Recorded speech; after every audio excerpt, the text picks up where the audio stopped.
À l'approche des Jeux Olympiques et Paralympiques de Paris 2024, l'Agence nationale du sport, à travers les maisons régionales de la performance, a choisi une immersion dans le monde de la performance. Retrouvez ici un partage de connaissances d'experts et d'expériences de sportifs. Bienvenue sur les podcasts de la performance. Ce premier podcast parlera de la variabilité de la fréquence cardiaque avec Laurent Schmitt. Les animateurs seront Stéphane Germain et Patrick Juvin, tous deux conseillers haut niveau haute performance. Bienvenue à tous et bonne écoute. Bonjour Laurent. Bonjour Stéphane, bonjour Patrick, bonjour à tous et toutes. Alors Laurent, est-ce que tu peux te présenter ? Oui, donc rapidement, j'ai fait toute ma carrière au Centre national d'entraînement du ski nordique comme responsable de la performance et de la recherche. Et j'ai été dizaine d'années, un peu plus, entraîneur des équipes de France de ski de fond. Je suis agrégé d'EPS et docteur en biologie. J'ai été aussi chercheur associé à l'université de Lausanne. Et Laurent, par rapport à ta présentation, est-ce que tu peux nous dire un peu avec qui tu as pu travailler notamment ? Déjà, mon corps de métier, c'était le ski nordique. Donc, moi, j'ai travaillé avec les biathlètes, hommes-femmes, les skieurs de fond et les courriers nordiques. On peut citer Jason Lamy-Chapuis, Sandrine Bailly, Marie-Laure Brunet, Florence Bavrel, Martin Fourcade, Quentin Fillon-Maillet. Donc voilà, là j'en cite que quelques-uns dans le ski nordique.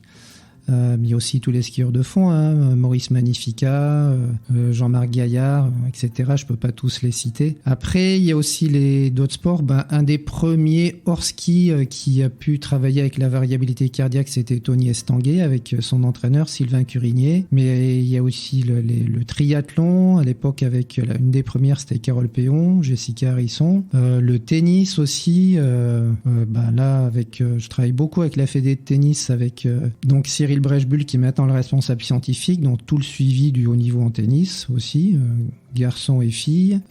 Puis après, il y a eu des équipes de la natation, par exemple Alain Bernard, Coralie Balmy, donc avec un travail avec Denis Auguin et puis Franck Esposito.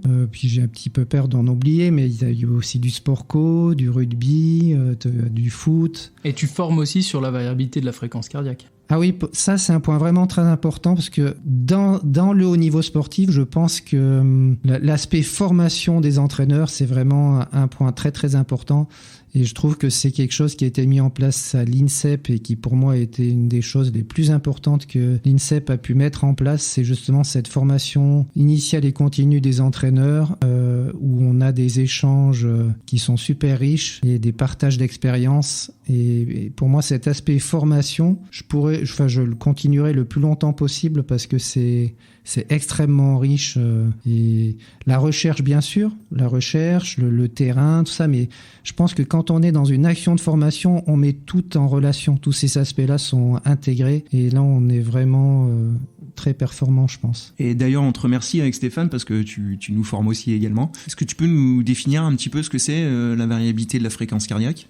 Alors, comme son nom le dit, c'est en fait la variabilité des écarts qu'il y a entre chaque battement cardiaque. Ça se mesure en millisecondes et ça doit être irrégulier. Et plus c'est irrégulier, plus en fait ça veut dire qu'il y a de l'énergie potentielle dans le système. Donc, pour rapidement expliquer, le cœur, comme tous les autres organes, reçoit une double innervation du système nerveux autonome. Une qui s'appelle par les voies parasympathiques, c'est calmant, régulateur, constructeur. C'est ce qui permet de réguler l'homéostasie, d'être en bonne santé, de supporter les charges d'entraînement, de stress, d'être résistant aux maladies, etc. Et l'autre qui est la branche orthosympathique, qui est l'activateur qui nous prépare à l'action. De manière archaïque, ça nous prépare à la fuite ou au combat, mais ça va libérer le glucose donc par la voie sanguine, etc. Ça nous active. Mais c'est catabolisant, c'est dégradant cette voie-là. Donc, et c'est des chercheurs dans les années 80-85 qui ont montré avec des bloqueurs chimiques donc que le cœur était modulé par l'activité du système nerveux autonome, donc ces deux branches parasympathiques et orthosympathiques. Donc, ils ont montré que ces modulations sur le cœur étaient représentées par des systèmes d'ondes différents. Il y avait un système d'ondes qui était spécifique du parasympathique et un système d'ondes, donc ça c'est ce qu'on appelle la haute fréquence, et un système d'ondes qui est plus spécifique à l'orthosympathique, mais qui est plus complexe quand même, qui lui est de la basse fréquence, et il y en a d'autres d'autres comme la très basse fréquence aussi, ou la ultra haute fréquence ou ultra basse fréquence. Mais principalement, c'est ce qu'on observe, ce qu'on analyse, c'est vraiment ce qu'on appelle la haute fréquence parasympathique et la basse fréquence qui est une dominante d'influence orthosympathique, mais avec quand même un petit peu d'influence parasympathique. Donc moi j'avais une petite question, donc on a vu que tu avais pas mal d'athlètes, tu as pas mal suivi d'athlètes sur la variabilité de la fréquence cardiaque, mais alors du coup comment tu la mesures cette variabilité ? Bon, déjà, sur le nombre d'athlètes, sur 25 années, j'ai dû suivre 800 athlètes, tous sports confondus. C'est vraiment très, très important. Après, comment on fait ? En fait, en termes matériels, c'est vraiment très simple. Il faut juste un cardiofréquence-mètre qui prenne l'intervalle RR. Alors, tu peux expliquer ce que c'est l'intervalle RR ? Eh ben, c'est en fait les pics R, c'est les pics en fait du complexe ECG. Et l'intervalle RR, c'est l'écart qu'il y a en millisecondes entre deux battements cardiaques, tout simplement. Et quand on le prend justement avec ces cardiofréquences-mètres, c'est très précis parce qu'on a justement le pic R et l'écart en millisecondes entre ces pics R. On peut mesurer aussi avec ce qu'on appelle des appareils qui mesurent le passage du flux sanguin, c'est de la photoplétismographie, mais c'est moins précis en fait que de mesurer avec le pic, l'intervalle des pics RR. Donc pour l'instant, cette précision est vraiment importante. Donc voilà, pour l'instant, c'est ce qu'il y a de mieux. Les cardiofréquences-mètres simplement qui ont cette capacité à mesurer les intervalles de manière précise, l'intervalle RR. Et après, on va utiliser des softs, des programmes informatiques qui vont décomposer les systèmes d'ondes. C'est-à-dire quand on regarde graphiquement un enregistrement d'intervalle RR sur un test de variabilité cardiaque, on va voir en fait des systèmes d'ondes plus ou moins réguliers. Donc moi, ce que j'aime bien, c'est déjà comprendre sur l'analyse visuelle graphique comment c'est structuré, est-ce que c'est bien organisé, désorganisé, à quel niveau de fréquence cardiaque, quelle est la différence entre ce qu'on voit couché et debout. Et l'analyse visuelle avec l'expertise nous permet déjà d'avoir une idée de l'état de la personne. Donc ça, c'est le premier point. Le deuxième point, les analyses mathématiques vont décomposer les systèmes d'ondes sous-jacents qui existent dans ce système complexe et matérialiser et mesurer les bandes spectrales, comme je disais, sur la très basse fréquence et haute fréquence. Et donc tout ça se mesure. Et voilà, après on va faire des systèmes de suivi donc sur ces différentes valeurs pour voir dans le temps comment évolue en fait l'énergie d'une personne. Alors tu nous as parlé de cardiofréquence-mètre, mais du coup quel est le protocole pour les athlètes ? Alors les protocoles, en fait, il y en a plusieurs qui ont été testés. On peut faire des enregistrements de nuit, mais c'est assez complexe avec les différents stades du sommeil et surtout on n'a pas la position debout qui donne des indications notamment sur deux types de fatigue spécifiques qu'on voit que dans la position debout. Donc moi j'ai préféré partir sur un protocole où on fait le test le matin à jeun, après être allé aux toilettes parce que sinon on est sous influence encore un petit peu orthosympathique. Donc c'est une phase très très stable de la journée, le matin à jeun, et comme ça on va pouvoir comparer d'un test à l'autre des états comparables. Et donc le test lui-même, c'est très très simple. On nettoie bien la peau, on met le cardiofréquence-mètre, on mouille bien les électrodes pour éviter les possibles artefacts. Et le test va durer 10 minutes. On va enregistrer 5 minutes en position couchée. Là, en position couchée, on mesure en fait l'état homéostasique d'une personne, savoir s'il est vraiment en bonne santé, en phase de récupération, savoir si le parasympathique domine l'orthosympathique. Et ensuite, après ces 5 minutes, la personne se met debout et va rester debout sans bouger pendant 5 minutes. Et là, on va simplement regarder c'est la stimulation du passage debout qui va provoquer une descente de sang au niveau des jambes. On va évaluer quelle est la vitesse et la puissance d'activation orthosympathique pour régler ce problème donc de sang qui est descendu dans les jambes, et ça va nous permettre de voir justement si ce système orthosympathique il est bien opérant ou pas. Si je te suis bien, il faut vraiment être spécialiste. On peut pas on voit maintenant avec l'émergence des montres connectées, etc., où on nous parle de variabilité de la fréquence cardiaque. Mais alors, du coup, toi, t'analyses plus finement. Il faut être vraiment spécialiste pour analyser ? Oui. Parce que moi, la grosse critique que c'est un petit peu quand quelque chose est intéressant, derrière se met en place des actions commerciales. Hein, il y en a qui ont résumé l'analyse de variabilité cardiaque à un seul indicateur qui est un indicateur quantitatif de l'analyse temporelle. Donc voilà, et on prend un indicateur, il augmente, c'est bien, il baisse, c'est pas bien. Mais avec ça, qu'est-ce qu'on en fait, quoi? Donc c'est un seul indicateur, ça peut absolument pas rendre compte de ce qui se passe dans la complexité physiologique d'une personne. Donc moi, je suis plus partisan en fait d'une complémentarité des approches, à la fois visuelle d'une courbe, plus mathématique, et en combinant les analyses qu'on appelle temporelles, fréquentielles ou non linéaires et fractales. Donc voilà, faut regarder un petit peu toutes ces approches-là pour être sûr de se tromper le moins possible. Parce qu'encore une fois, si on prend un seul indicateur, on a toutes les chances de se tromper. Alors que si on a une analyse qui permet d'avoir une approche à la fois quantitative sur les niveaux d'énergie, mais aussi qualitative, ce qui permet de définir les différents types de fatigue, donc là, on peut quand même aller beaucoup plus loin et puis éviter de dire des erreurs et puis pas vendre quelque chose où, en gros, on finit par desservir le système lui-même en disant, à bout d'un moment, on va dire n'importe quoi. Donc tu nous déconseilles, ou tu déconseilles à un athlète d'acheter une montre qui donne la variabilité de la fréquence cardiaque? Ouais, ça c'est juste du commerce, c'est du fun, c'est marrant. Mais non, un athlète, enfin, je dirais même plus qu'un athlète, mais une personne qui vraiment veut s'occuper de sa santé, faut pas tomber dans ces biais-là. Là, c'est vraiment c'est la simplification à outrance d'un système qui rend pas du tout compte de notre complexité et qui dit des grosses erreurs et qui pourrait, dans certaines limites, qui pourraient même être très très embêtantes en termes de santé. Tu as parlé des fatigues, c'est-à-dire qu'il existe plusieurs fatigues? Ah oui, ça a été un point vraiment très intéressant dans l'évolution des connaissances à partir de cette mesure de variabilité cardiaque.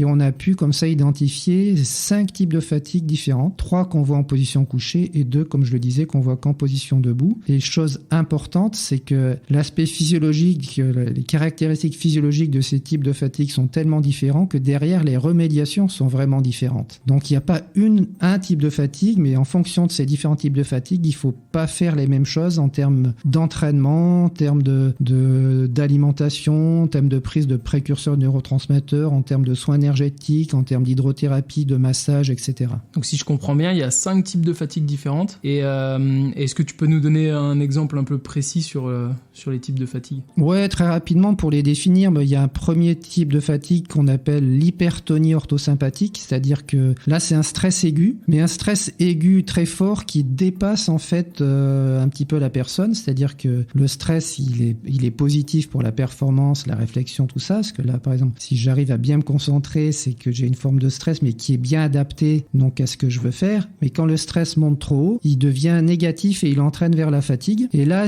l'énergie de la personne est vraiment augmentée, mais avec une dominante orthosympathique accompagnée d'une augmentation de fréquence cardiaque, etc. Et c'est le premier type de fatigue. Mais là, c'est une fatigue aiguë de laquelle on peut se remettre si on la voit assez vite. On peut récupérer assez vite. Il faut calmer la personne. On a des choses à faire derrière, il faut restimuler le para, etc. Mais c'est une fatigue qui est plutôt bonne en compétition, non? Non, parce qu'en compétition, quand tu es fatigué, le principe de la définition de la fatigue, c'est quand tu es fatigué, tu es non performant. Donc voilà, c'est la différence entre l'affûtage, qui est un stress aigu, avec une hypertonie orthosympathique adaptée à une amélioration de performance. Mais quand on dit qu'on est sur la crête, quand on est justement affûté, et quand on passe de l'autre côté de cette montagne, on rentre dans la fatigue. Et là, on est toujours en hypertonie orthosympathique, mais cette fois, on n'est plus performant. Et parce que, effectivement, ce stress trop important n'est plus adapté à la performance qu'on veut réaliser. Donc ça, c'est le premier type de fatigue. Le deuxième, donc imaginons que si on parle en forme de pile, là, on a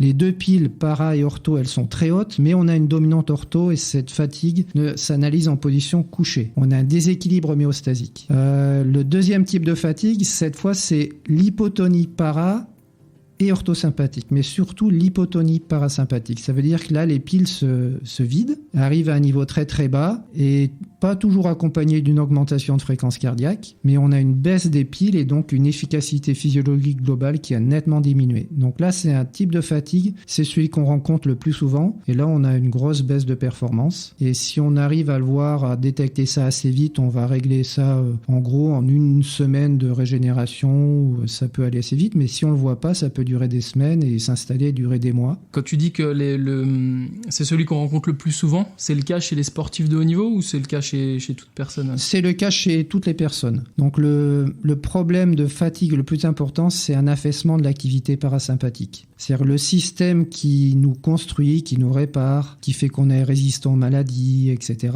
qu'on se régénère vite, c'est ce système-là qui est dégradé. Et le stress de la vie courante, le stress du travail, le stress lié à la pollution, une mauvaise alimentation, voilà, tout ce qu'on rencontre dans la vie moderne fait s'effondrer le parasympathique. Et c'est pour ça que des gens, une des raisons pour lesquelles les gens tombent malades, quoi. C'est notre responsabilité si on nous a confié un organisme qui est très intéressant à vivre pendant toute notre vie, ça serait d'être vigilant sur pouvoir maintenir, voire augmenter l'activité parasympathique. Ce que j'ai montré, par exemple, là, je prends juste un exemple comme ça, sur le suivi de Martin Fourcade en biathlon, sur 13 années de suivi que j'ai pu faire, avoir la chance de faire avec lui. En fait, en adaptant parfaitement un certain type d'entraînement sur cet individu-là, sur Martin, on a pu montrer qu'on avait obtenu, lui, il avait obtenu des résultats de très très haut niveau pendant 13 années, mais en améliorant l'énergie totale et notamment l'activité parasympathique. C'est-à-dire on a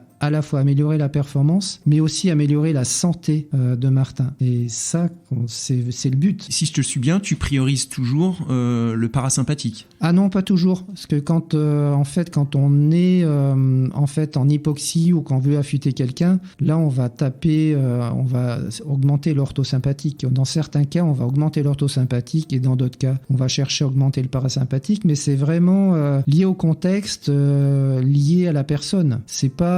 Pour moi, maintenant, c'est pas le plan d'entraînement qui dirige l'entraînement de l'athlète, c'est lié au contexte, à quelle distance on est des compétitions, qu'est-ce qu'on prépare, dans quel état est l'athlète, et en fonction de cet état, effectivement, on va adapter l'entraînement. Donc, si on revient maintenant sur les types de fatigue, en position couchée, il y en a un troisième type, ce qui s'appelle l'hypertonie parasympathique. Donc là, c'est le cas extrême du surentraînement poussé, mais vraiment très très loin. Et dans ce cas-là, l'organisme est tellement fatigué qu'il se met automatiquement au repos. Donc imaginez, c'est comme si vous aviez donc votre voiture et qu'elle est très très usée et vous pouvez plus dépasser 1200 tours minute. Le système, le frein parasympathique devient tellement important qu'il autorise plus la personne à produire beaucoup d'énergie et nous met au repos. Et ça peut durer des mois, voire des années. Et un état de fatigue comme ça peut être vraiment la fin de la carrière d'un athlète, quoi. Donc heureusement c'est assez rare, mais cette hypertonie parasympathique, j'en ai vu quand même plusieurs cas. Donc ça, c'est un état qui t'empêche de t'activer ou d'être à haute intensité. T'as un frein énorme et donc tu peux plus monter ta fréquence cardiaque, tu peux plus produire beaucoup de lactate, et puis même l'état des neurotransmetteurs, ton équilibre au niveau cérébral, il est vraiment vraiment perturbé. On voit des changements de personnalité aussi chez les gens et c'est associé à une énorme déprime souvent. Ouais, j'allais te poser la question justement, est-ce que les athlètes s'en rendent compte de cet état-là ? Alors, pas toujours. C'est-à-dire que quand se déclenche une fatigue, le système nerveux autonome, c'est le premier à être dégradé. Et donc, très très vite, dès que le système nerveux autonome est dégradé en termes d'équilibre et d'énergie, on le voit sur la variabilité de fréquence cardiaque, mais l'athlète ne le ressent pas encore. Donc, ce qui fait des fois, des athlètes, des fois, non, il me dit que je suis fatigué, mais je me sens bien. Donc, on anticipe, c'est ça qui est intéressant, on anticipe sur les phénomènes de fatigue. Donc, on peut, comme ça, très très vite redresser la barre et éviter de tomber dans des phénomènes de fatigue qui vont être embêtants. Donc après, il y a une autre question, c'est là une question que m'avait posée Alain Bernard quand j'avais commencé à travailler avec eux au Pôle France Antibes avec Denis Auguin. Il m'avait dit mais Laurent, c'est quand même normal de se fatiguer dans l'entraînement. Et je lui ai dit oui, bien sûr, mais quelque part par rapport à ça, il y a une fatigue utile, c'est-à-dire la fatigue qui est une dégradation qui va permettre d'agresser le système et de le faire progresser. Et on est dans une zone de fatigue utile qu'on mesure très bien. Et je dirais, il y a la fatigue vraiment de dégradation, fatigue que je qualifierais d'inutile. Et là, à partir d'un certain stade, on rentre dans des zones où ça va demander un changement d'entraînement, voire un arrêt de l'entraînement, et ça va abîmer en fait l'athlète physiologiquement. Et donc ça, c'est vraiment les endroits dans lesquels il faut pas aller, et c'est ce que permet de faire la variabilité cardiaque. J'ai déterminé justement des zones sur ces 5 types de fatigue. Je dis là, on a dépassé cette fatigue normale et on rentre dans la zone où on est cette fois passé dans un état dans lequel il faut pas rester. Mais est-ce que ça peut arriver que tu fasses un entraînement à très haute intensité et que le lendemain, du coup, ton test soit complètement à côté? Est-ce que tu fais une différence entre ça et une fatigue un peu chronique? Est-ce que ça se voit sur les tests? Ah oui, tout à fait. Mais justement, un système neurovégétatif qui fonctionne bien, il va montrer justement des très grandes différences. Il va bouger beaucoup. Donc, quand on fait une intensité, mettons le mardi, on attend le mercredi, est-ce qu'il y ait vraiment une baisse d'énergie et on le voit réagir. Donc ça, c'est tout à fait normal. Par contre, quand on voit, on dit tiens, là, il y a un test quand même qui est dégradé, il faut contrôler 3 jours après pour voir si cette dégradation perdure ou pas. Et si elle perdure, ça veut dire que les systèmes de récupération ne se sont pas mis en place normalement. Et là, il faut aider la personne. Il ne faut pas tout de suite aider. En gros, c'est pas une pièce, on met dans la machine et en fonction du résultat, voilà ce qu'il faut faire. C'est vraiment un système qui est au service de l'intelligence des personnes, notamment de l'entraîneur et de l'athlète.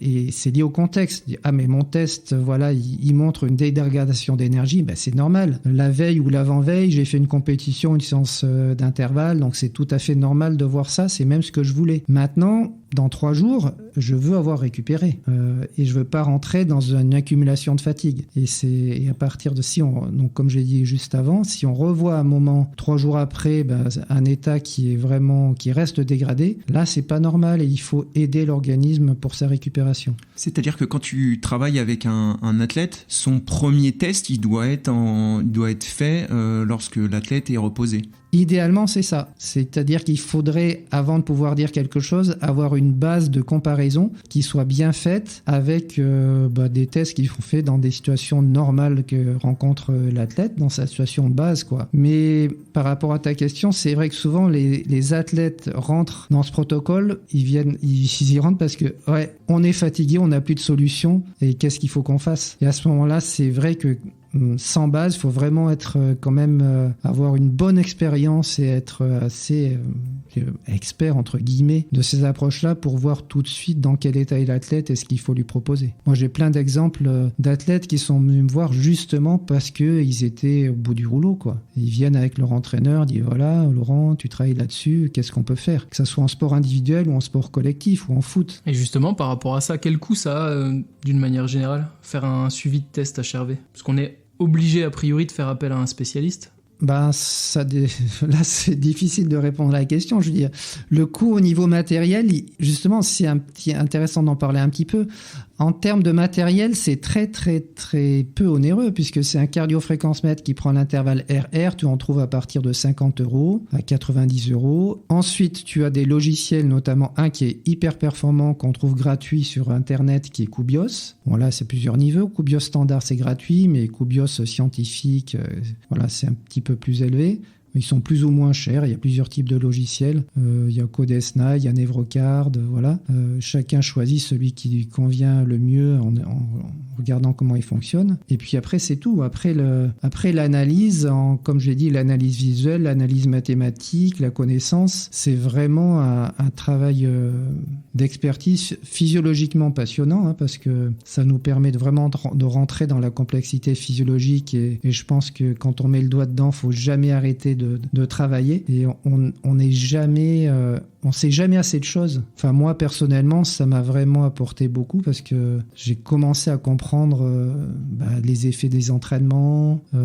Avant ça, je travaillais beaucoup j'étais entraîneur des équipes de France de ski de fond des garçons et donc j'ai essayé d'anticiper sur la fatigue parce que c'était vraiment un gros problème dans ce type de sport, dans le ski de fond. Je travaillais sur les analyses de sang, les analyses hormonales, les questionnaires, plein de choses, mais jamais de manière satisfaisante. C'est vraiment l'analyse de variabilité cardiaque qui m'a permis de comprendre les effets de l'entraînement aérobie, les effets des intensités, affiner les choses sur ses logiques d'entraînement, ses logiques de préparation, sur l'entraînement en hypoxie, sur l'alimentation, enfin sur beaucoup de choses. Tu parles justement de l'intérêt que ça a pour les fédérations. Est-ce que tu penses qu'il y a autant d'intérêt dans des disciplines sur un fond aérobie, je pense disciplines de ski nordique, la natation, que dans d'autres disciplines, par exemple l'haltérophilie? Est-ce qu'il y a autant d'intérêt de faire un suivi HRV? Alors c'est une des questions que je me posais effectivement au début. Je dis dans les sports aérobie ça paraît évident. Et puis on voit des profils aussi énergétiques spécifiques à l'aérobie. Quand on s'entraîne bien, les athlètes ont beaucoup d'énergie. Et quand ils s'entraînent, ça a été un des premières observations.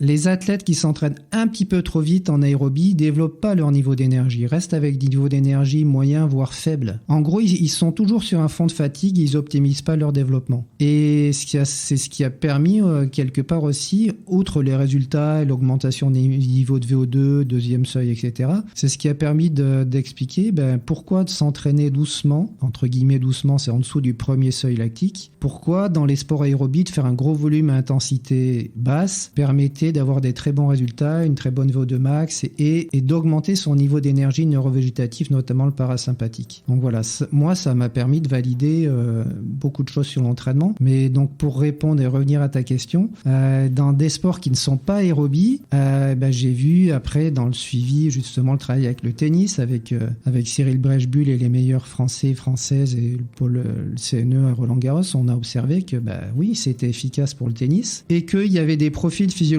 différents. Donc dans le suivi de Joe Tsonga, on avait un certain profil qui était très très glycolytique, et dans d'autres joueurs de tennis, ils étaient plus sur un profil endurant. Donc on a pu comme ça déjà dire mais c'est pas forcément lié à la discipline. On a observé ça, c'est pas lié à la discipline, c'est vraiment lié à l'individu. Puis après j'ai travaillé aussi avec des athlètes en tir sportif par exemple, c'était tout à fait autre chose. Donc là c'était aussi vraiment intéressant. Puis toutes les disciplines, la gym, le judo, donc les sports de combat.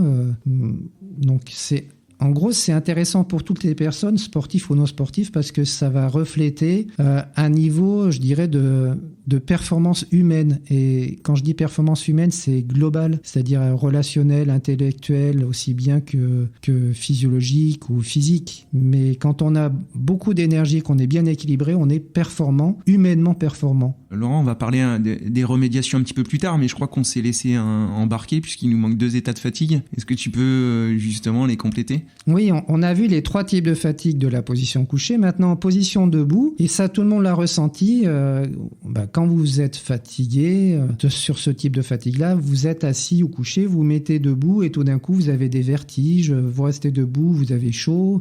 Et si vous incitez un petit peu, vous pouvez tomber dans les pommes et faire un malaise vagal. Donc ça, c'est lié, c'est un type de fatigue qui s'appelle c'est l'hypotonie orthosympathique analysée en position debout. Et c'est le système orthosympathique qui ne réagit pas bien. Donc il n'a pas suffisamment d'énergie pour bien contracter les vaisseaux sanguins au niveau des jambes, ce qui fait que quand on s'est mis debout, tout le sang est descendu dans les jambes, il y reste trop longtemps, le cerveau est plus suffisamment irrigué en apport d'oxygène et vous avez un malaise vagal. Donc ça, c'est un type de fatigue qui fait que dans l'activité sportive, vous n'allez pas pouvoir augmenter beaucoup votre fréquence cardiaque, vous ne pouvez pas avoir la puissance de dégradation de la phosphocréatine et surtout de la glycolyse, glycogénolyse est diminuée et donc vous ne pouvez pas monter beaucoup les lactates et vous êtes limité, vraiment bridé. Est-ce que le fait d'être nageur, du coup, d'être en position horizontale, il y a un impact là-dessus ou... Ah oui, l'organisation physiologique d'un nageur par rapport à un coureur, c'est très très différent puisque les fluides se déplacent pas du tout de la même façon, le cœur se remplit beaucoup plus facilement et un nageur entraîne pas comme un coureur à pied sa capacité à contracter, à faire remonter le sang en position verticale très facilement. Donc c'est pour ça que l'analyse, l'évaluation sur ce type de fatigue, il doit être lié à la discipline, au contexte et à la personne. Parce que un nageur qui aurait un problème d'hypotension orthostatique, dans certaines situations, ça peut être normal. Si vous le laissez longtemps en position debout, qu'il est grand, donc le sang a plus de mal à monter, il peut avoir un petit peu un problème à faire remonter le sang. C'est pas pour ça qu'il est fatigué. Par contre, un coureur à pied dans la même situation avec le même test, lui, on dira là, il y a un souci et il est fatigué. Comme un cycliste. Un cycliste qui a un lit vasculaire au niveau des jambes qui est très très développé par rapport au haut du corps, il aura un problème si vous le laissez longtemps en position debout. Donc voilà, c'est pour ça que ces tests tests-là, comme j'ai déjà dit, ils sont quand même, ils doivent être mis en relation avec une intelligence d'analyse. À qui je m'adresse, dans quel contexte, est-ce que je suis en hypoxie, pas en hypoxie, est-ce qu'il est déshydraté, il fait chaud, est-ce que c'est un nageur, un cycliste, un coureur à pied, un skieur de fond. Donc voilà, là on a vu un cas de fatigue donc en position debout, l'hypotension orthostatique, donc l'hypotonie orthosympathique. Mais il y a un autre cas que, alors là, je n'avais pas du tout anticipé celui-là, c'est que quelqu'un qui se met en position debout, qui a une fréquence cardiaque anormalement basse. Au lieu d'être, mettons, à 75, il va se retrouver en position debout à 60, donc une très forte baisse de fréquence cardiaque. Et à ce moment-là, c'est le système parasympathique qui prend le pas sur l'orthosympathique en position debout. Donc il y a un frein parasympathique qui s'installe en position debout et ce frein parasympathique va s'exprimer aussi pendant l'effort et va empêcher la personne de monter sa fréquence cardiaque, va limiter en fait la production énergétique, va laisser la personne...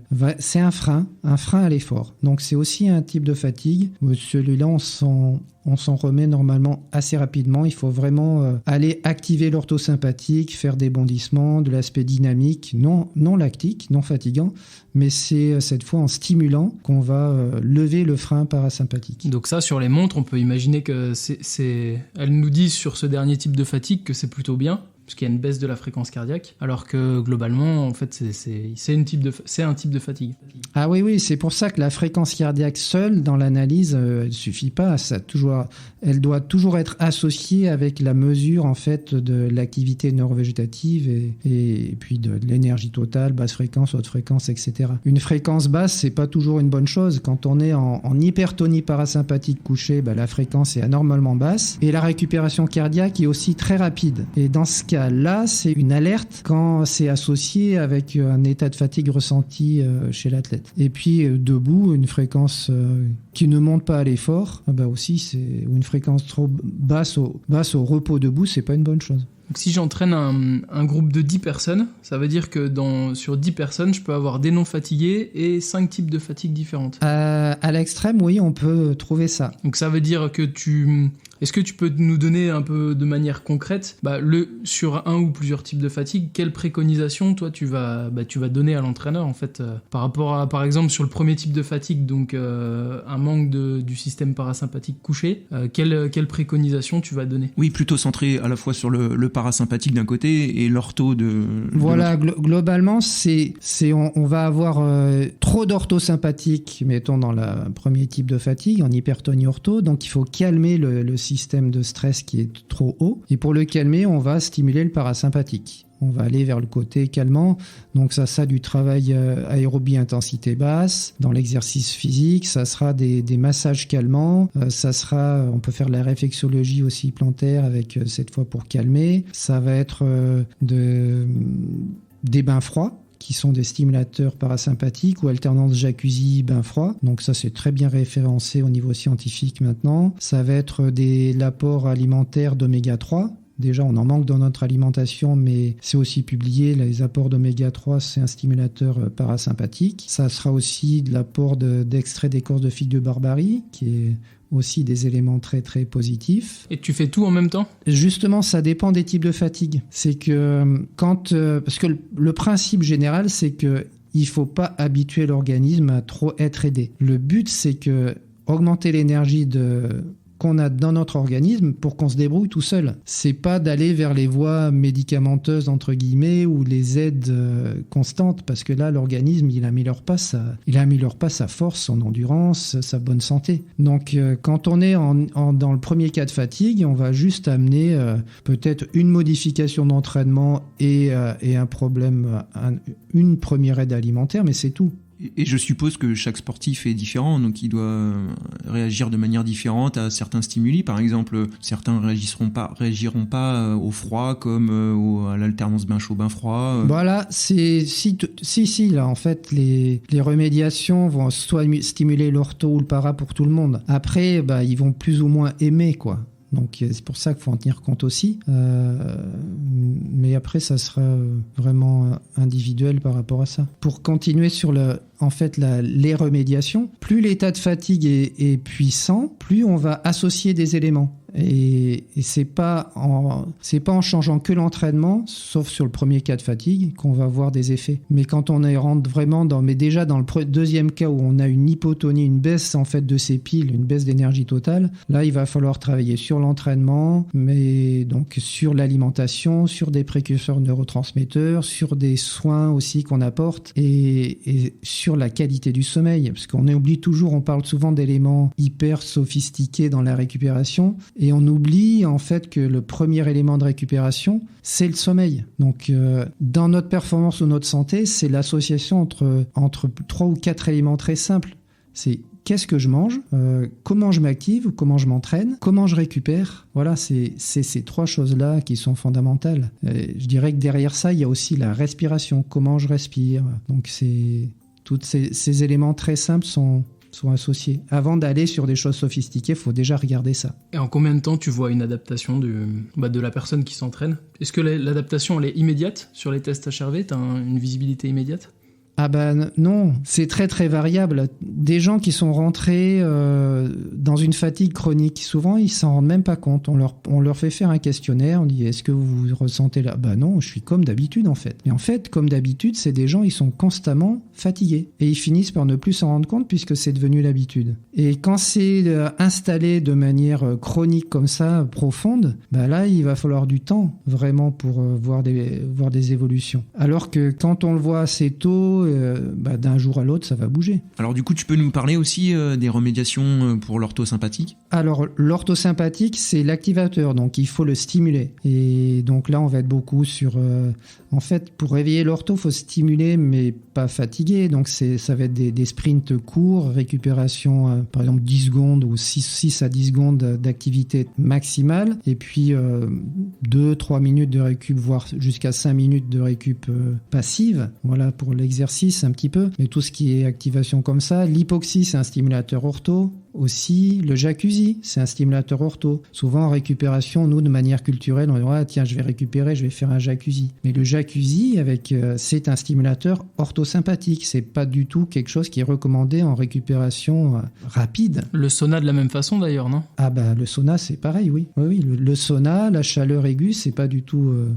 parce qu'on on se déshydrate, on perd des sels minéraux et on stimule l'orthosympathique. Donc, voilà, non, le sauna, c'est pas utilisé à mon avis, suite à ce qu'on a observé pour une récupération dynamique, pas du tout. Et puis, pour stimuler l'ortho, il y a des précurseurs neurotransmetteurs avec les apports de tyrosine, par exemple, qui sont les précurseurs pour tout ce qui est voie adrénaline, noradrénaline, catécholamine. Donc voilà, c'est les apports de tyrosine. C'est des alimentations justement dans lesquelles il y a de la tyrosine. C'est après des massages aussi qui sont ce qu'on appelle le massage des nocicepteurs plantaires, qui sont des stimulateurs aussi orthosympathiques. Donc voilà, il y a tout un panel de remédiation qu'on peut associer pour réveiller un ortho qui est un petit peu affaissé ou très nettement affaissé. Donc on a bien compris que c'était un outil qui était quand même complexe, enfin qui demandait une certaine expertise. Est-ce que vraiment pour toi c'est un outil qu'il faut mettre en place pour les sportifs de haut niveau, quelle que soit la discipline ? Ah bah moi, sur mon expérience, oui, je dirais sans hésiter, c'est vraiment fondamental. Et ce qui est intéressant, c'est que ça associé avec les observations cliniques d'une personne, les sensations, voilà, on fait toujours cette association-là. Quel est ton ressenti, quel est ton niveau de performance et quelle est ta variabilité cardiaque. Donc je dirais non seulement c'est très intéressant pour les sportifs de haut niveau, mais maintenant, ce qui m'intéresse, c'est d'amener ces approches-là vers la santé publique, pour aider les gens à être en meilleure santé, mieux déterminer les types de fatigue et amener les bonnes remédiations. Donc pour tout un chacun maintenant pas que pour le haut niveau. Mais pour le haut niveau, pour redire sur ta question, je dirais oui, absolument. D'accord. Merci Laurent en tout cas pour ton expertise et la richesse de ton témoignage et à bientôt pour un prochain podcast de la performance. Merci Laurent, merci Stéphane. Merci à vous. Ce podcast vous a été présenté par 2 conseillers au niveau haute performance. Patrick Juvin de la Maison régionale de la performance du CREPS Centre Val de Loire et Stéphane Germain de la Maison régionale de la performance de Bourgogne-Franche-Comté.